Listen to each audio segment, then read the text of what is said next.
My mother, Miss Betty Bailey, or Harriet Bailey, believe it or not, she was on a farm 12 miles away. And what she would do, sometimes 3 times a week, with no shoes on, run to come see me, knowing that she had to be back on that plantation before the break of dawn. But she would come to see me, and when she would come, she would pick me up and she would rock me. She would rock me to sleep. Now understand, there was no electricity, so I could not see my mother. They say my mother was very dark-skinned, so I couldn't see her. But she would pick me up and she would rock me to sleep. And as she would rock me to sleep, she would call me her little Valentine. Well, there was news that moving on, when I turned 7 years old or maybe 8 years old, that she had died. One would wonder when the news came that my mother died that I would break down and start crying. But I didn't. And the reason I didn't, and my siblings, we didn't, because we really didn't have a relationship with her.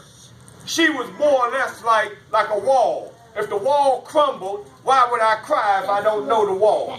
All right. So I didn't know my mother. My grandmother, Miss Betty Bailey. Now, Miss Betty Bailey, who I had the great opportunity to stay with at times, she took care of my master. She took care of my master's family as well. But when she got old and senile, they took my grandmother, Betty Bailey, and they took her out to the forest, put her in a cabin out in the forest, and made her live the rest of her life by herself.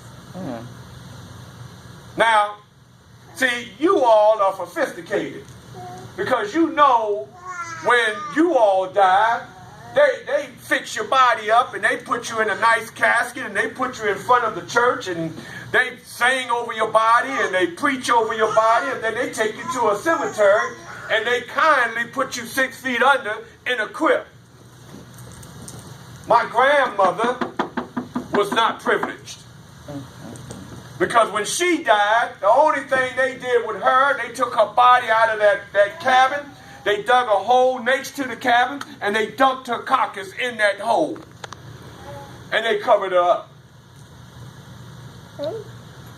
And I must let you know that my grandmother, she took care of my master's family.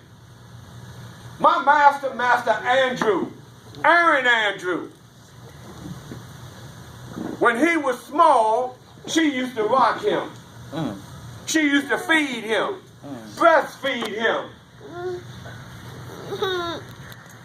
And something else, because I know somebody out here is wondering, who is my daddy? Who was my daddy? Who was my father? Well, believe it or not, I already mentioned his name. He was Captain Aaron Anthony.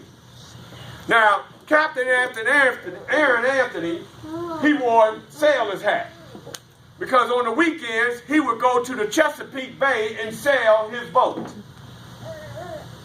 And I must tell you, even though I was his son, he still treated me like I was a slave. If I got out of line, I got whipped like the rest of the slaves. As I move on, all the slaves got an allotment. The allotment that they got, the men, they got 2 pair of pants and 2 shirts. They got 1 pair of shoes.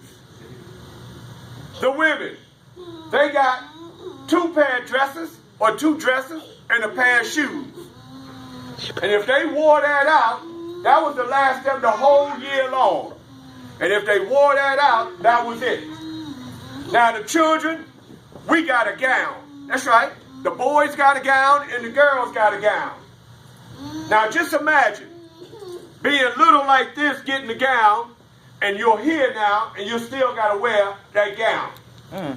So there was a lot of air conditioning going on. And that was our clothing, our beds. We didn't have beds.